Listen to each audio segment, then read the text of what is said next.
دیالوگا کردی و آلین کل دروی دیالوگی مانه عبدالسمد خلف برو اندام کمیته سیاسی پارتیا یکیتیا کردستانی آزاد جقامشلو لگل منه دنباش که عبدالسمد عبدالسمد جوی پرسیز دست بی بکم پارتیا یکیتیا کردستانی آزاد د دیالوگا کردی ده جه ناگری اگر اوی یکی چیه گرمشته ور بکر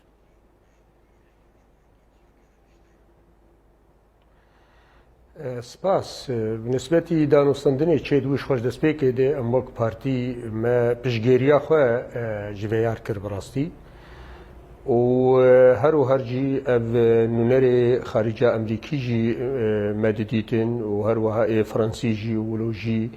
بريز مظلوم وقصدي جي مدديتن وما بشكريا خوجير داخل يعني كرنو ناريني خوجي مدان خو يعني كرنو او جي تبا نارينا دبون جو اف ليفغرا كردي بلندي تشيبي بيوستي جو حمه هزي كردي تي دبن جبلي حردو اليه انكسي و بارتي يكتيان اجتماعي بن بارتي دنجي رسن و بارتي مجي هر تاني زمان جو دهندري في ديالوج هبه نزیک بری دروا یعنی دیتنک مهبو جنونر امریکا و اف مجارا سرکه بوشی آگو امته ده گفتگو دبون ته دشتغلین و واجی نرین خدا خو یعنی کرن انو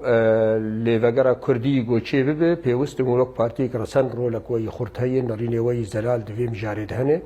و لگور دوزا مجی وک هر مجوار داخو یعنی کرن ام دخوازن لعالی انکسیج برم شریکوی پروژین نرین می سیاسی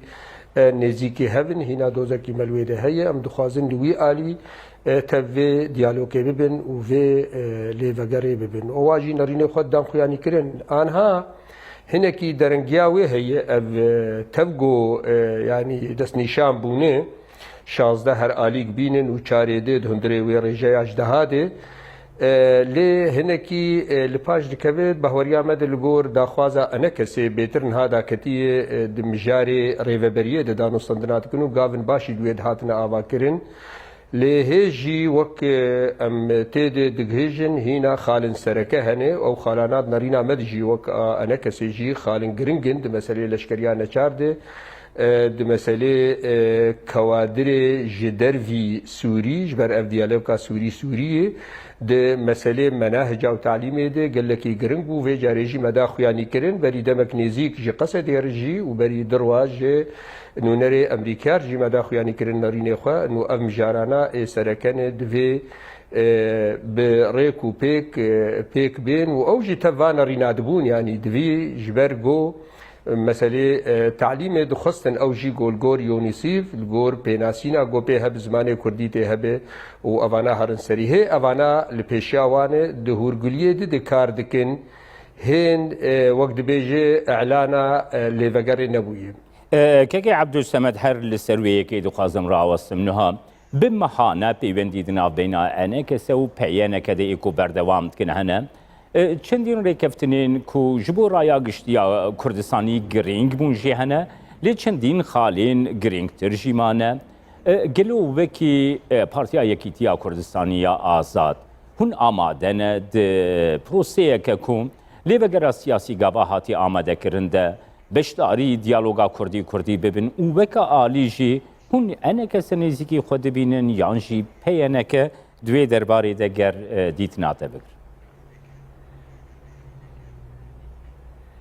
نابلی هلو هر ام دخوازنش خو ام پیشگیریا وینا دکن جدر ویجی ام پیشگیری کنو هبونا خوشی وک نهام گو دیس استکز دکم سر لعالی انا کسی و ما چعدیر ارجیگو ام دخوازن لعالی انا کسی بیجبر او نرینه ما تایبت جید وام جاری سرکه ده اوین ها مشتر گوتن لشکریان چار کوادر اجدر و مسئله تایبت جی مسئله مناهجه و تایبت او عقد اجتماعی او گو وک دستوره که آنها یعنی اف جارایا دما گو مگفتگو کر بوار بری دروارا سروی مسئله دستوری وک مفهم کر انو اوایا دخوازن بمینن حطانی پیکاتی درش بروی بی دستورک تبایی جه هرین گشی رتب پیکاتی دیجی و دوی آلی دبراستی جزنها کارم سر اکرانی و یعنی سپاسیا مبادره کاک مسعود بکم سروک انجمن ایگو حوالی خو آنها تکلیف کرن ام جدیدن و پارتی انجمن اجتماعی کردی جی بتایبت جبو مثلا لوگرا کردی و هەبوونا مەد هەندرێ وێ دێ وەک پارتیگی پارتیا ڕەسەنی گۆڕۆ لە کوێنات هەندرێ ئەنجومەنێ هەبوو بڕاستی و ئەڤایاژی بڕاستی بەرپرسیاری لەسەر سەکی باشە هەر دوێ چەرچوێ دەشتە بپرسم کەکەی عەبدولسەمەد نەها ژی ئەنەکەسە داخواز ژوە هاتیەکردن کو هون بەشداری ئەنەکەسە ببن یان ژیش ئالیێ وەبە بەشداری دناو ئەنەکەسێ دەژ ئالی وەبە هاتیەکردن ji ber ku ew jî bêguman babeteke gudraya giştî de fikir li ser wê yekê heye ger sekna we ez nêzîkî haya we bizanibim. Evaya birastî yok pêkhatiye enekesê êgo em dibînin hemû pêkhatiyên çîş partiya çi siyasê hundirê enekesê de baş li hêviya derbazkirina me ne. Ji xwe hundirê enekesê de ji alîkî de û lêveger jî wilo. Hinek pirsgirêkin hebûn ew pirsgirêkana belkî pirsgirêkin partîtî bûn di nav me de demek dirêj çêbû yanî zêdî salû nîvekê ez bawer dikim ewana wê bidawî bên ji ber pêwistê di hundirê vê herêma avagonav lê dikin Bakur û Rojhilatê Firêt û avakirina vê ev insiyatîva giringî goçê dibû avakirina vê lêvegera hanê em di hundirê wênat hebin û ez bawer dikim evana yanî hinekî ev pirsgirêkana bidawî dibin wê derbas bijî wek bercewendiyê enekesê jî û nerînemeyê siyasî cem hevdû û wek mafekê rawa jî wek partîk û sergirdayê vî şêwayê got em hene em di hundirê wê debin ew daxwaza me û em dibêjin ewaya berdawî tê. Birêz Ebdulsemed niha bêguman hin rewşê navxweyî hene ê ku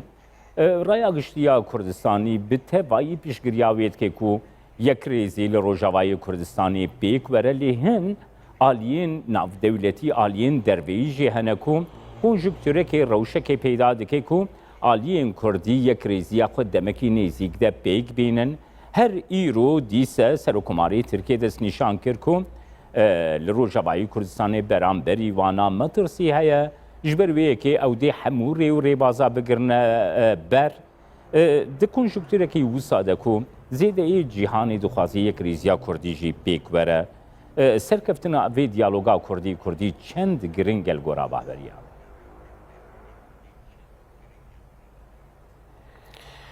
Bahweriya me de yanî ew ısrara Emerîkî bi rastî û leza golê dikin ewaya gelek bahweriye cemeçê dikin ji ber vê carê bi taybetî yanî tekeskirin li ser mana xwe di avagonav lê dikin Rojhilatê Firêt û tekeskirin jî got gelekî bilez dixwazin ev destpêşxeliya here serî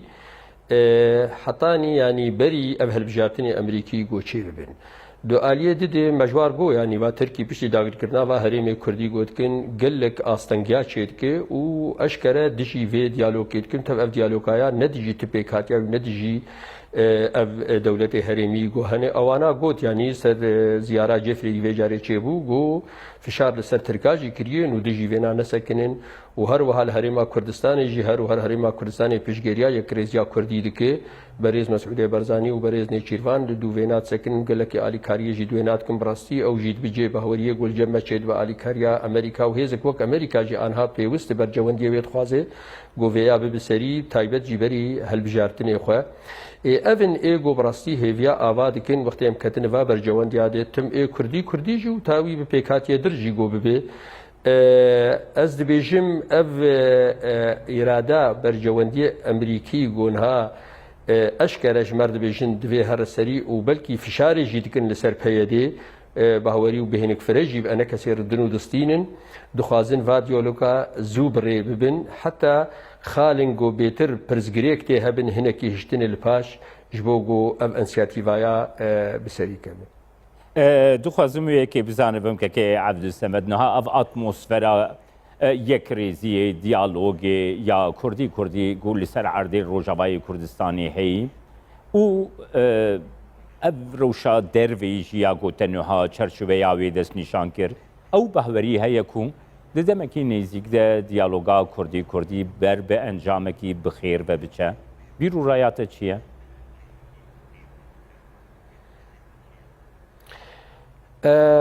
Şxwe evaya hêvî û umîdê gelê me û miletê me û kolanê Kurdî jî û pêwistî jî divê qonaxa nazik di birastî li hember gefê Tirkî û li hember gefê Îraniya û li hember gefê rejîmê goçê dibin û gelek pêkhatiye govkar tînin alavê xwe gonha di herêmê de و درێژکردنا vê krêza Sûrî a got yanî li gor beryarê navdewletî heta niha gelekî hatiye rawestandin û dirêjkir ev giş bi rastî pêwistiya yekrêziya Kurdî bi taybet jî gava got hemahingiya navdewletî bi serpiriştiya Amerîka alîkariya Herêma Kurdistanê got vêya dikin ji ber wilo jî em neçarin û pêwist jî li vê qonaxê de ev yekrêziya Kurdî heger evaya nebe yanî bi rastî wê rewşa me lawaz bê li hember her kesî heta di nav opozisyonê jî wê gelekî lawaz bê û hûn dibînin opozisyon jî ser vêna dilîzî gelek fişarê dike li alîkî çi piştgêriya dagirkirinê gol Herêmê Kurdî dibe çi fişara gol ser enekesê got dibe ev yekrêzî di bahweriya me de di vê qonaxê de ew a got em karibin bi yek dengî bi yek helwestê li hember hemû kesî hebin heta di mijarê ê navdewletî li gor beryara 22 54 jî hebûna me çi di komîta destûrî de bijî paşa rojê de û çi di geftugoyê li desteya bilindî ê got li nav hêzê navdewletî dibe. بله سپاس بوده عبدالسمد خلف برو اندام کمیته سیاسیه پارتیا یکیتیا کردستانی آزاد کوش قامش که تلگلمم بس